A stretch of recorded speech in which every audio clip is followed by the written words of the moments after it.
Don't just live for tomorrow, or just live in yesterday. Just be glad for all you have that's in today. And though you've come through many obstacles. Hey everyone, Connie here, and welcome to my blind reaction to the Ghost and Molly McGee, episode 16. We are back. So, you had heard me talking about this before, and obviously you'll have heard by now what the deal going on with this would be. But obviously I waited to upload these. Didn't wait exactly to record them, but I waited to upload them until after the slot opened up. These are taking over the spot from the Obi-Wan Kenobi. So Tuesdays you can expect Ghost and Molly McGee up until the end of the season. Now, after the catastrophe that was the airing of this second half of the season and everything, considering we came back 3 episodes and then it just completely went out again because of bringing back both Amphibia and Owl House season 2. And the problem with this, excuse me, is there was no reason for it. Think about it. Disney has all these slots during the day. A lot of them, I bet you anything, play reruns of shit. They had the room to put something else up there too. Like, obviously, Owl House in its second season, big stuff happening. But you know that, honestly, Disney isn't giving 2 shits about the Owl House right now. Even though it's probably one of their best rated shows and everything, they don't care. They just want to get it done with. And Amphibia just ended. It was its final season and everything, so yeah. They were closing that out as well.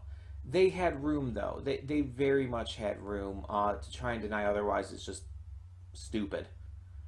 For Ghost and Molly McGee, they just chose not to have all 3 of the shows on at once.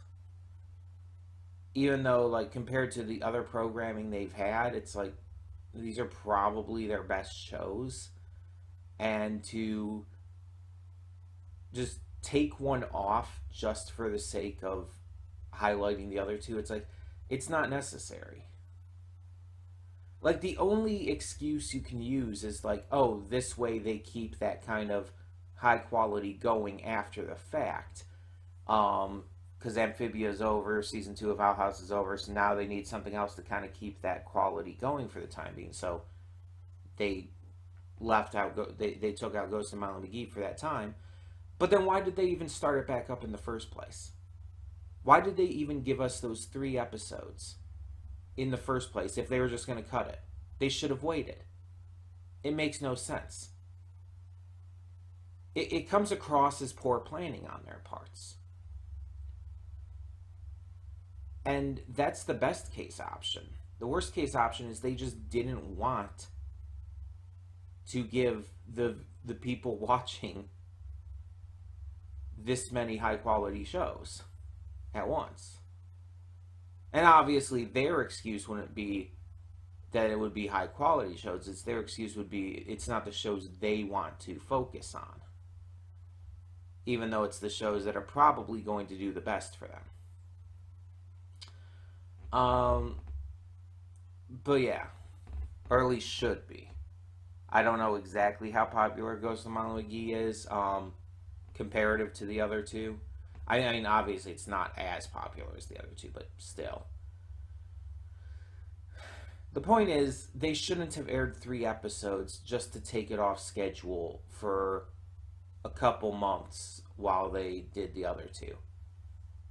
It came across as like this complete cock tease and was honestly unnecessary in the way they handled it.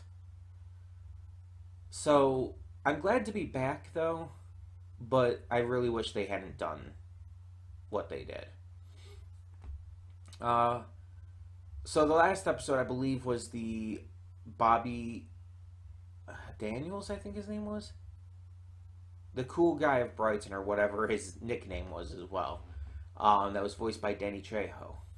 Um, yeah, it was a really fun episode and everything, and I'm definitely interested to see where this goes, because recent episodes have even hinted at like progressing the main story with the Ghost Council and everything, but nothing has actually taken that leap quite yet. And I've said before, I don't necessarily expect Ghost and Molly McGee to have the same level of insane storytelling and high quality arcs such as Amphibia and Owl House. I don't necessarily expect that, but I can still hope for it. Because the thing is, Molly McGee has very much a similar vibe to those other two shows. The three shows in general very much feel similar. The biggest difference with Molly McGee is the musical aspect. There's much more music in it. um, but otherwise, all three shows kind of share that same vibe. Their art style is even kind of similar to each other. Um, the characters definitely vibe with each other in terms of personality and depth and whatnot. It just it feels like it's this certain era of animation where you could viably see these shows having a crossover or just in general existing within the same world, and it would not only not feel out of place, it would feel extremely natural. So yeah, I'm definitely interested to see what more they can do with this. Excuse me. Because there's a lot of potential for this series if they do start to explore an ongoing story. Um, and I hope that is where they go, because I think that shows nowadays benefit more from that than being episodic. Episodic shows nowadays just aren't as good, honestly. They don't hold your attention as much. And there's exceptions to that, of course. Um, but I feel like shows need more serialized plot lines in today's day and age to really hook in the viewers.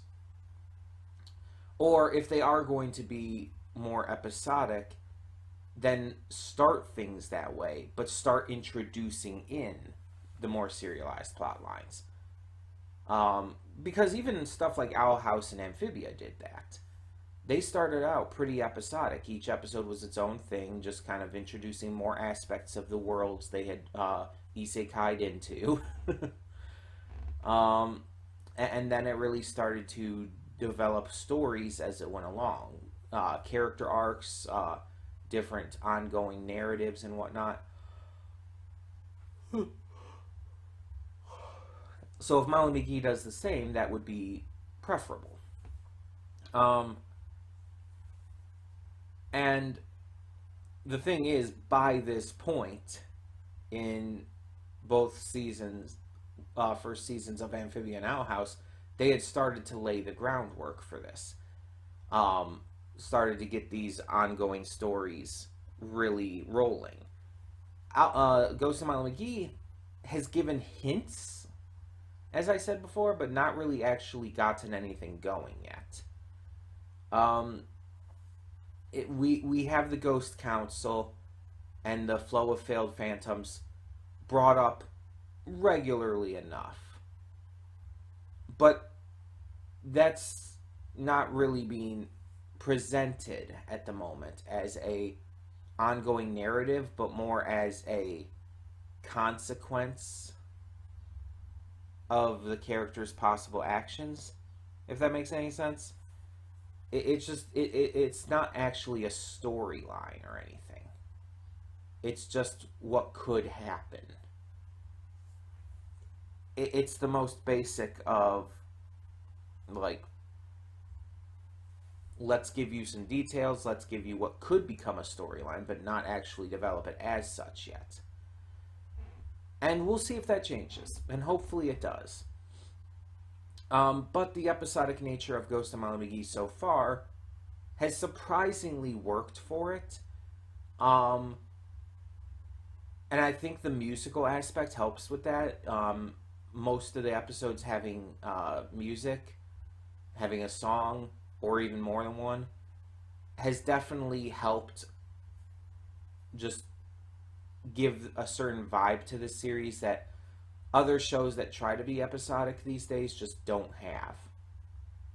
So that definitely helps this. But I still think it needs to gain a story. And it can keep the musical aspect with that. Hell, the songs can actually even become maybe darker and more and filled with a lot more depth if they wanted to. The songs don't even have to remain like super simple and cutesy and clever with the... Well, I mean, they can still remain clever, but you know. I just feel like there's so much potential for this show if it really starts to explore that kind of stuff. But like I said, I'm just excited to see more of this either way, and so we're going to get into it. Excuse me. Now, hopefully they'll finish off the season with this run, and we won't have to like take another random hiatus. So let's just see what we have in store. When the screen fades to black, pause this redirect and go to the description below. Follow the link to the reaction, and after you watch it, come back here to the redirect and resume play.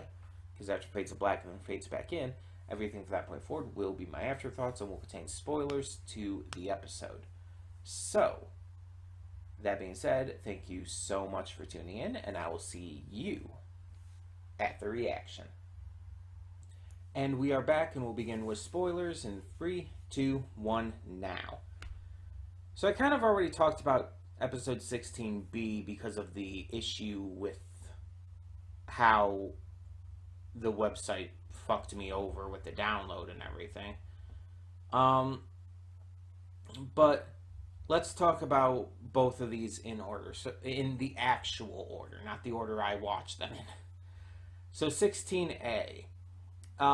Molly wins this like contest thing to be mayor for a day. This is a thing that I've heard of in the past through different shows and stuff, but I don't think I've ever heard of like really seriously happening in real life. There might be examples, but usually when something like this happens, it's just a vanity thing. It's like, oh, you get to sit in the mayor's office and maybe like get some things that you want and stuff. People will fetch you things and stuff. You don't actually get to make any real decisions or anything. It's more of a vanity thing for the mayor to like, look how connected to the community I am. It's not even really about the person who wins. It's just, it's definitely just silly. And the problem here is that this show takes it, like, I know that this show exaggerates things, and I expect that. But the way it did it here, it's like they take it so seriously to where this mayor is like, oh no, I'm out. You're the mayor. You took the oath. That's legally binding. I'm gone. Which, by the way, that's not how anything works. But there's been no evidence whatsoever that the mayor has ever felt this way before, to my knowledge. I may be forgetting something. It's possible, but to my knowledge, there's no real evidence that he'd ever been feeling this way. And honestly, it just feels like an excuse for... an episode about Molly realizing that she's not old enough for responsibility, which I guess kind of goes into 16B as well. And it's just, I don't think it was that great. It just, there's a lot of things that you could tell from the reaction that I just wasn't really clicking with. And I just feel like it wasn't the best. It just didn't really hit that mark for me. And 16B was the same way. With the, again, as I said in the reaction, when I had to just fill some space because of the issue that occurred,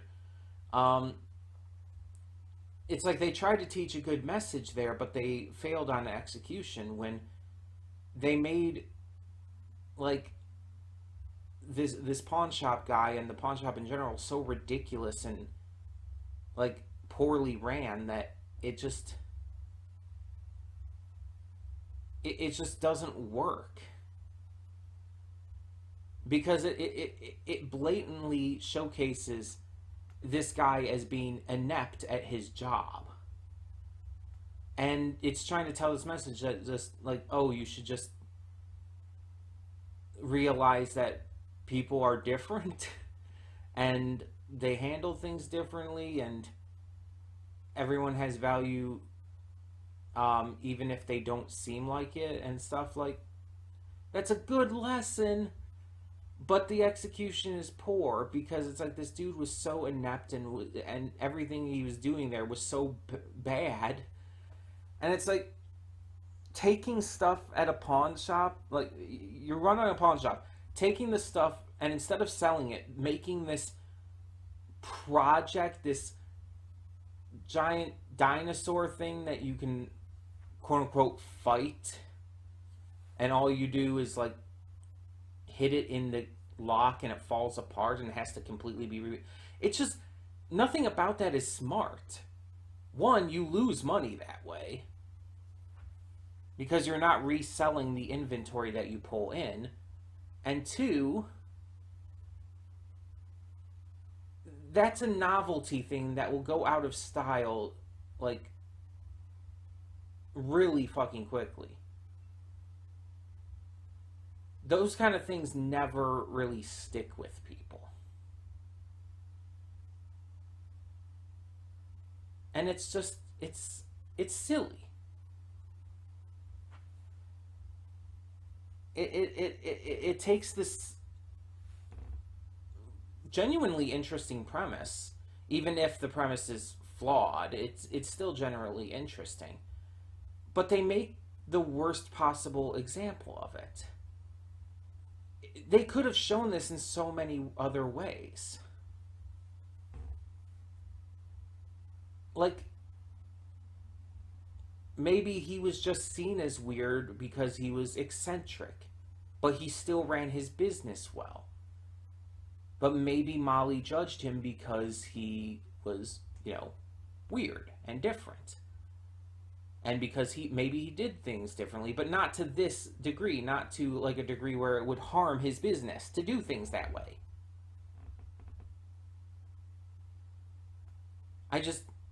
It does not work for me. Also, the songs in both of these segments were very boring.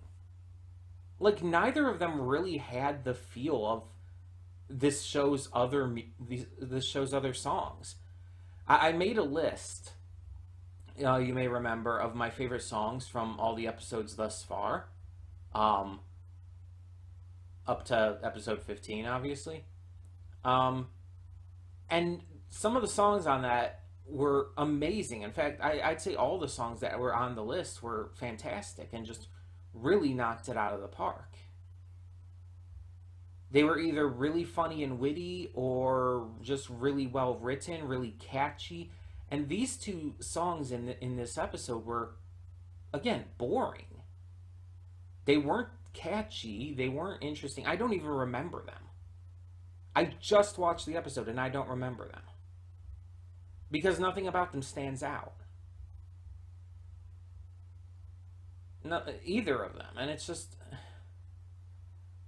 this really felt like for the episode to come back on, and I know it shouldn't have had to come back on this, so this wasn't like an episode planned for that. But still, for this to be the episode to come back on, it's just really disappointing. The episode itself, the songs, just it felt weak. And I hate that. I hate that I have to say that, but I do. It felt weak to me. It was poorly handled. And I hate to say it, but I do stand by that. This was not that great of an episode. But hopefully that's just because, it wasn't intended to come back here. And so it'll start to climb back up again. Because every show has some weaker episodes here. It's especially just the fact that because it's the first episode back after another hiatus, that it seems to sting a little bit more. But again, if this had aired like right after the last episode aired, it wouldn't have stung as much. But again, it's because of the hiatus again. But as I said, that wasn't really planned for, so we'll just continue on and hopefully they get better again. Because if this show starts to take a downward spiral, that would really fucking suck and would really depress me. That would be the worst possible thing. But tell me in the comments below what you think of this episode of The Ghost of Mallet McGee, and thank you for tuning in. For now, I'm Connie and I'm signing off. See y'all next time.